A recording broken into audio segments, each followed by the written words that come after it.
Di darat musuh, di laut saudara. Kearifan lokal seperti jangan hilang, Pak. Kalau sejarah boleh kebelokan, Pak. Saling menduga. Tapi kalau di laut, tentang sekata laut pasti nggak pernah ada. Itu hebatnya di Aceh itu.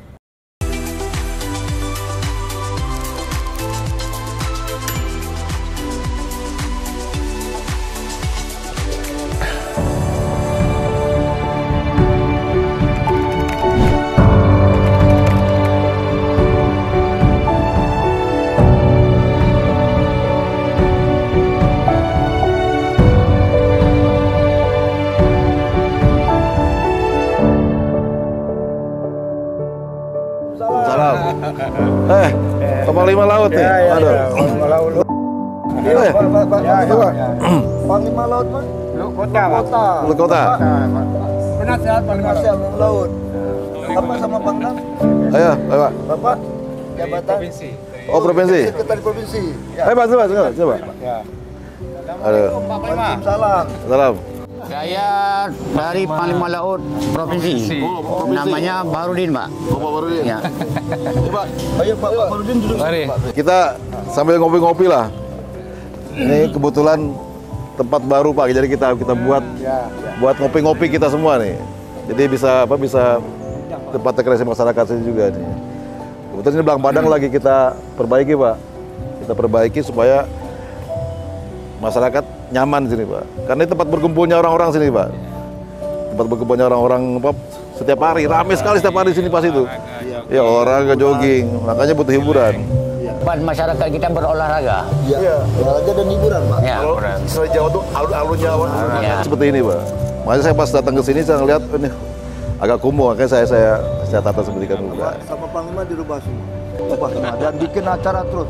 Waktu Ramadan bikin semarak Ramadan. Kemarin kita bikin festival kopi, Pak, 5 hari.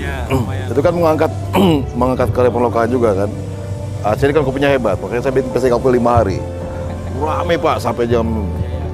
Dan itu juga hanya menambah pendapatan masyarakat sini. Saya keliling masuk ke sana, ada orang bikin stand kemudian jualan itu. Saya tanya, berapa pendapatan per hari? 1 sampai 2 juta per hari. Semua luar biasa sekali. Perputaran uang juga. Perputaran uang, Pak. Iya. Di samping orang Aceh memang butuh hiburan, dia juga butuh tempat untuk belanja. Walaupun belanja cuma belanja pisang goreng, belanja itu, Pak, tapi istilahnya uang berputar. Itu kan yang penting, Pak. Inflasi itu kan penting, uang berputar. Daya beli masyarakat tinggi segala macam itu. Dan itu menunjukkan juga bahwa ya orang Aceh itu sebenarnya bisa menggerakkan ini. Karena saya lihat kalau yang paling hebat itu ketika provinsi ataupun daerah bisa menggerakkan masyarakat kecilnya berusaha, Pak, UMKM-nya. UMKM. Kemarin itu mungkin 1000-an UMKM itu berapa, Pak? Iya, Pak. Banyak sekali. Alhamdulillah. Jadi Pak, terima kasih sekali kami dari Panglima Laut Provinsi dan ada Wayan, ada Abu Salam, itu dari Lambulo. Hari ini merasa bangga dan bahagia karena sudah dapat undangan dari Bapak Pangdam. Kami selaku orang kecil ini merasa hari ini paling terharu dan bagaimana perasaan kami hari ini kami tidak tahu lagi. Dan kami hari ini akan mencurahkan semua isi hati kami kepada Bapak Pangdam. Sudi kiranya nanti Bapak Pangdam mendukung kami dalam melestarikan hukum adat yang ada di Aceh. Ya. Bentar, Pak, sebelum kita masuk itu, saya pengen tahu juga, Pak. Karena gini, Pak, saya masuk ke sini itu kan selalu mencoba untuk menyerap kearifan lokal, Pak. Kearifan lokal itu istilahnya budaya, Pak, ya. Dari budaya diambilnya tentang ini. Nah, di sini kan ada Panglima Laut, ada Kejeron Blang kan. Ada Kejeron Blang. Kejeron Blang ngurusin pertanian, Panglima Laut ngurusin kelautan. Nah, ini kan kok aneh juga. Ini nggak ada tempat lain. Ini unik dan hebat, Bang. Maka saya juga tertarik untuk mengungkap ini semua supaya ini apa yang sebenarnya menjadi kekhususan dari Panglima Laut ini. Mungkin Anda bisa cerita, Pak, sejarahnya gimana sih bisa ada Panglima Laut nih, Pak? Oh, itu sudah dari sejak nenek moyang kita. Setahu saya itu pernah diceritakan sama saya punya kakek juga nelayan. Lahirnya Panglima Laut atau hukum adat laut itu di 1363, Pak. 1363, abad 14. 1363. Jadi dulu sudah ditentukan dengan hukum syariat Islam. Nah, jadi kita ini hukum adat laut itu pedomannya itu adalah hukum syariat. tidak boleh melenceng, Pak. Nah, jadi semua nelayan itu berlaku untuk menjalankan hukum ini. Hukum sosial, penyelesaiannya itu di tengah-tengah lalu. Jadi Dengan perdamaian. win-win solution lah kalau orang sekali kan. Ya. Sekarang Pak, keahlian Panglima Laut itu kan selain tadi itu Pak ya. Kan yang saya tahu yang sepaham saya bahwa Panglima itu menentukan kapan akan melaut, kapan tidak. Ya. Berarti kan itu boleh, perlu kapan perhitungan, boleh, kapan tidak. perhitungan waktu apa atau bagaimana Pak? Nanti di sini kita di Aceh ini ada dalam 1 tahun 2 kali perubahan arah angin. 2 kali perubahan arah. Nanti ya ini kita sudah akhir di musim barat. Ini bulan ini. Ya. Bulan ini sudah akhir. Ya. Peralihan. Nah, mau peralihan ke timur. Nah, namanya dibilang ini ule menang. Ule menang. Ule menang ini pancaroba. Ule menang atau pancaroba ya? Ya. Menarik. Ule menang. Jadi ule menang. Ule menang itu ikan banyak. Ikan banyak. Dikarenakan air laut itu panas. Menetas dia. Begitu dia peralihan itulah Ya. ikan banyak. Masuk akal kan secara pengetahuan karena kan ikan masih butuh itu air yang udah untuk Jadi menetas ikan, semua nelayan ini panen raya nih. Ini bulan depan nih sudah panen raya nih. Anak-anak ikan. Anak-anak ikan. Tidak ada ikan besar. Anak ikan yang Ikan rega itu atau denci. Ya. Namanya itu sama ikan keke itu terus jenara. Ini nih masanya. Panen ikan kecil sekarang. Panen ikan kecil. Untuk bulan depan ini. Ini bulan depan nih. waktu itu dari itu ya dari perhitungan tadi Pak ya. Ya, itulah tadi kenenong yang Pak Din. Perhitungan waktu. Saat ya Pak. Enggak tadi perhitungan tadi Pak, kan berdasarkan angin Pak. Kalau di laut menentukan angin tadi kan barat sama timur. Membaginya gimana tuh Pak? Membagi ini tahu angin barat, angin timur ya Pak? Kita dari pertama catat nih Pak. Dari pertama catat musim barat itu kapan mulai, musim timur kapan mulai. Nah ini kan kita bagi tadi. Ada kita bagi di Kenenong tadi 24 tambah 1 menjadi 25. Di 1 tahun itu adalah 2 kali perubahan. Iya. Kenanya ini di bulan 9 atau bulan 10 masuk dia. Nanti 6 bulan kemudian berubah lagi. Di bulan April berarti tahun depannya. Ya. Pengetahuan seperti ini Pak, Panglima Laut ini masuk nggak udah tertular nggak ke generasi muda sekarang atau ada yang mengetahui ada generasi barunya yang mengetahui tentang kayak apa ini tentang cerita seperti itu? Apa di kader atau dibuat buku?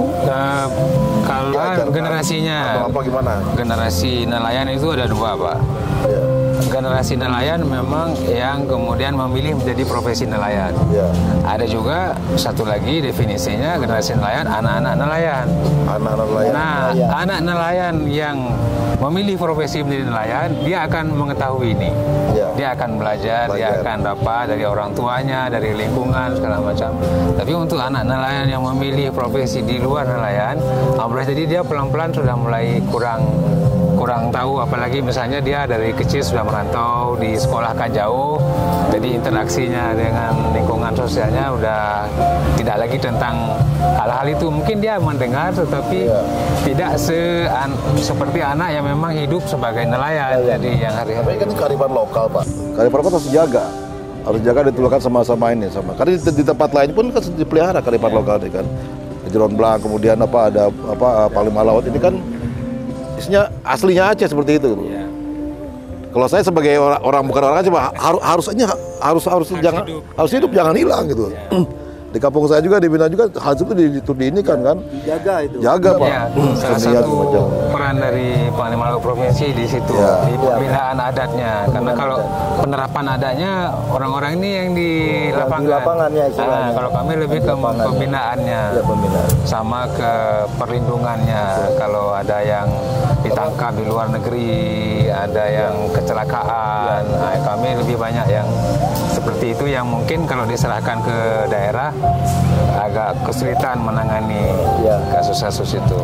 Itu Pak yang menarik kan karena menurut saya kan generasi muda sekarang harus tertular ilmu-ilmu kayak gini Pak. Karena kalau kata nggak dipakai tak hilang. Karena saya suka sejarah, Pak. Sejarah Aceh ini banyak terpenggal-penggal sebenarnya. Tapi yang kearifan lokal seperti jangan hilang, Pak. Kalau sejarah boleh dikebelokan, Pak. Kan sudah ada Palembang Laut nih. Bagaimana kinerjanya Palembang Laut dikaitkan dengan dengan kondisi sekarang nih, Pak? Misalnya nelayan ini kan butuh kepastian nih, bisa melaut atau tidak. Apa kendala-kendala yang selalu sampaikan kepada Palembang Laut? Itu tergantung dari itunya, Pak. Macam sekarang kami kan pas tahun tiap tahun kami kan buat acara. Ya. Buat acara misalnya kanduri untuk peringati tsunami. Nah, habis itu ada yang buat kanduri laut.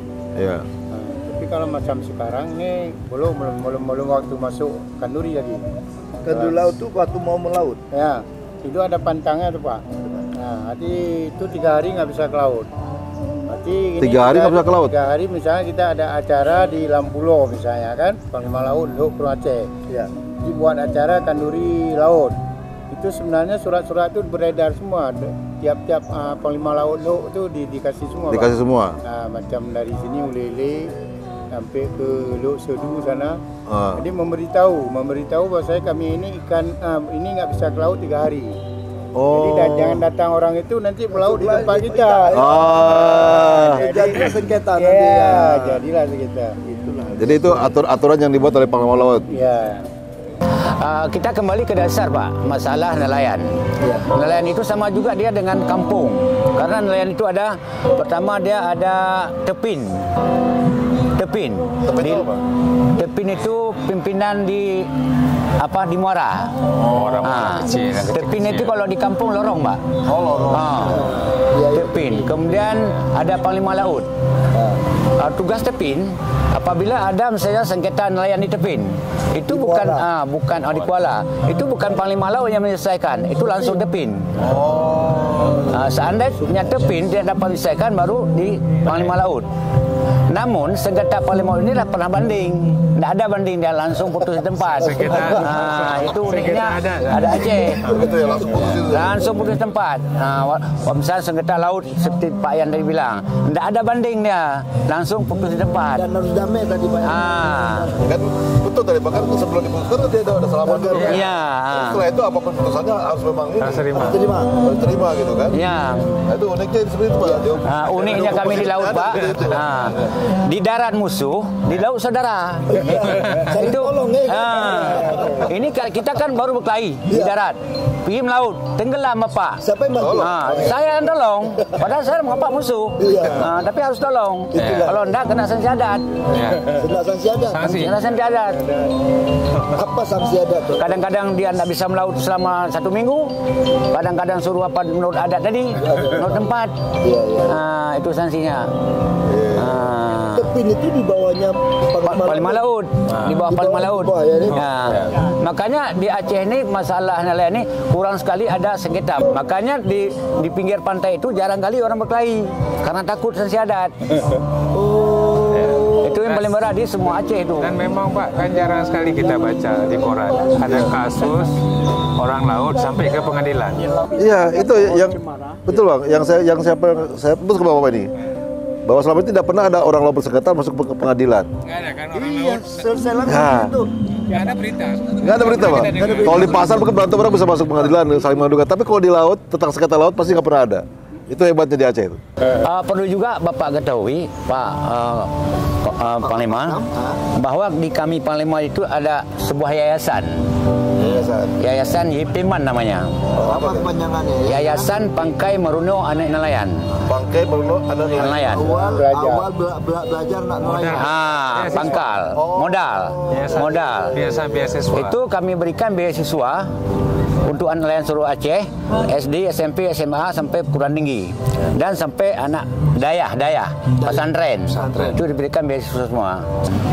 Tadi kita pasti cerita tentang sejarah sama macam-macam. Ya. Nah, tadi saya concern bagaimana sejarah ini istilahnya dihidupkan ya. Dilestarikan. Ya. Bapak lebih tahu bukukan Pak. Ya, dibuat. Karena kita selalu kehilangan referensi untuk berbagai sejarah. Ya. Belanda tuh kurang ajarnya dia bawa semua ke Belanda ke Leiden. Ya.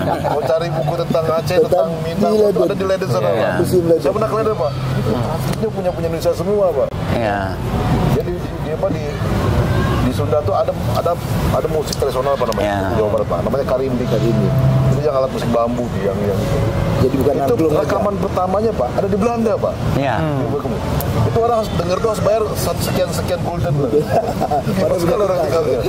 punya kita di Belanda ada. Nah, maksudnya Aceh ini kan harus jangan seperti ini juga jangan sampai hilang.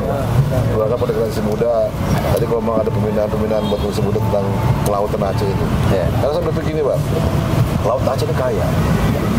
Dan kalau di peta Indonesia tuh ini masih sangat hijau Pak, dan tidak tereksploitasi dengan baik kan. Padahal kan kearifan lokal tadi sangat mendukung untuk itu gitu. Sekarang kan di Palembang Laut masih ada sebenarnya, provinsi sampai ke bawah sampai ke hulunya ada semua. Nah, kayak sekarang bagaimana menerapkannya di zaman sekarang Pak? Catat dengan adanya aturan mungkin tentang perikanan, ada kementerian, ada kebutuhan. Nah itu mungkin yang perlu kita sinkronkan Pak. Saya sangat concern hal itu Pak. Karena saya kemarin istilahnya bawa teman Pak ke Lampulo Pak. Dia toke di sana Pak di Jakarta Pak. Bawa kemari, suruh lihat Lampulo. Lihat ikan di Lampulo. Datang hari Sabtu orang tua lihat terbelalak matanya Pak. Ya ikan kita sedekat juga. Bagus semua. Bagus semua. Jadi Pak kan ini kan kearifan lokal sudah ada, Palembang sudah ada. Dan sekarang kalau kita bicara masalah perikanan Pak ataupun pertanian, kita tidak bicara masalah bagaimana cara hanya menangkap ikan saja. Menangkap ikan ke laut jual gitu. Sama juga kayak bercocok tanam, tidak hanya bibit tanam, tapi kalau sekarang secara modern Pak kita bicara perikanan itu bicara ekosistem. Ekosistem itu berarti kan nelayannya ada, kemudian misalnya kan marketingnya ada, kemudian sampai dengan nanti ada hilirisasi yang terjadi penambahan nilai. Added value-nya ada di situ. Dulu kan nelayan datang jual ikan selesai kan seperti itu kan. Tapi kan tadi kalau seadanya ikan kecil yang busuk apa bagaimana itu jangan dibuang. Maka saya bilang tadi saya teman saya ini ada juga beberapa tempat yang bisa membuat semacam ekosistem itu.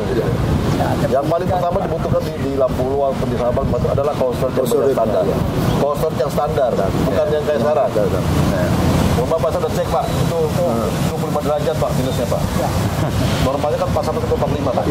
Itu baru bisa ikan buku yang diekspor. Ini min 75. Min 25 aja. Oh belum. Itu masih bisa. Hanya pelihara. Nah, itu saya udah survei kemarin. Termasuk saya udah survei ke Sabang Pak. Itu coastal Sabang itu coastal grade A. Terbaik. Tapi nggak pernah dipakai. Aduh sayang. Itu nggak Pak? Zaman dulu sini dibuat itu di bawah Jepang sampai nggak dipakai. Kenapa harus dipakai? Listriknya besar. Listriknya semua bergelut. Tapi demandnya semua sekarang. Padahal ada teknologi sekarang bikin solar panel lebih-lebih. Nah itu Pak, ada beberapa langkah kemarin juga saya sudah ngomong ke Pak Agung juga. Pak ini tolong dikuatkan supaya Laut Aceh ini bisa termanfaatkan juga. Dan sebenarnya orang boleh melaut ke Aceh dengan aturan yang dibuat di Aceh. Yang paling penting lagi Pak, harus ada regulasi kanun yang mengatur perdagangan ikan di Aceh. Harus di Aceh, nggak boleh dibawa keluar. Itu juga Pak. Itu juga. Karena selama ini kan ada orang benar bebas masuk ke Lampulo, beli dengan harga sesuka dia kan. Beda begitu. Malah dia monopoli lagi harga Pak. Ya betul. Hancur kita Pak. Makanya Pak, kita betul kata Bapak bilang ini kerja besar, orang kuat betul yang membuat. Makanya buat cold storage. Saya bikin juga di situ ada posisi standar di beberapa tempat. Ada juga pabrik fillet ikan. Ya fillet. Ya fillet. Karena ikan segar dijual biasa dengan ikan di fillet Pak, dengan di pack itu. Berapa nilai tambahnya Pak? Jauh. Kemudian kita bicara lagi masalah ini. Masalah tentang ikan fillet. Ikan fillet ada tulang segala macam kepala. Jadi apa? Itu di open jadi ikut tepung ikan. Jadi konsentrat nanti. Tepung ikan tuh nanti untuk makan ternak. pabriknya juga bisa home industry. Enggak ini Pak. Jadi yang keempat satu lagi ikan asin. Dan Cina itu ikan asin sekarang lagi laku. Kenapa laku? Covid kemarin, orang cari-cari ikan yang bisa tahan lama. Bisa tahan lama ya. Ya. Tapi dengan teknologi mereka standarnya bukan standar ikan asin kita. Saya kok sedih kalau lihat ikan asin, ikan bagus-bagus di pinggir Pak. Padahal itu nggak perlu. Kemudian yang selebihnya yang menyangkut dengan prakteknya sendiri. Tadi yang disampaikan Wayan tadi, kenapa ikan kita itu hampir 70%-nya itu nggak bisa dipakai untuk ekspor karena penanganan pasca tangkapnya. Jadi misalnya kapal yang memiliki cold storage di dalam itu nggak ada, semua bawa es. Es itu nggak menjamin kualitas karena yang ditangkap hari ini 3 hari kemudian dia kualitasnya udah beda. Terima kasih banyak nih. Saya udah kasih banyak pengalaman pengalaman cerita sejarah nih Pak. Yang tentang laut-lautan juga. Apa yang ada nih harus silakan semua. Tapi yang penting ini Pak, saya sebagai Pangdam kan, istilahnya kami pengen dapat masukan semua. Karena ini wilayah teritorial saya Pak. Tugas Pangdam itu kalau bahasa kerennya pemberdayaan wilayah pertahanan. Semua pertahanan itu bukan berarti senjata, bukan Pak. Ini termasuk ketahanan pangan, perikanan semua itu masuk bagian daripada itu. Jadi itu tujuannya kalau di kita di tentara, ketika negara ini perang dengan lain, kita logistik kita banyak. Yang kita banyak segala macam kita kelar. Nggak ada kekurangan. Tapi di sisi lain ya saya pengen nelayan di bawah Panglima Laut dan organisasinya ini bisa lebih baik kesejahteraannya gitu. Karena kalau nelayan baik, petani baik, pasti Aceh kita ikut baik Mas. Insyaallah. Makanya kalau semua dibuat yang terbaik di masing-masing bidang, pertanian, perikanan, semua berdampak dua sama semuanya gitu. Itu yang akan membuat Aceh lebih baik. Nggak lagi jadi provinsi termiskin. Itu aja Pak. Nanti beberapa nanti sudah saya terima langsung nanti hal lain yang terkait dengan perikanan. Bantu saja. Tapi jangan lupa Pak, sejarah tadi harus dituliskan Pak. Ke sejarah Panglima Laut, yang lain yang bisa ditularkan buat anak muda. Supaya nanti kita sebelum ke depan 10-20 lagi masih tahu tentang ini. Iya. Ada. Baik Pak. Oke. Terima kasih banyak. Lagi.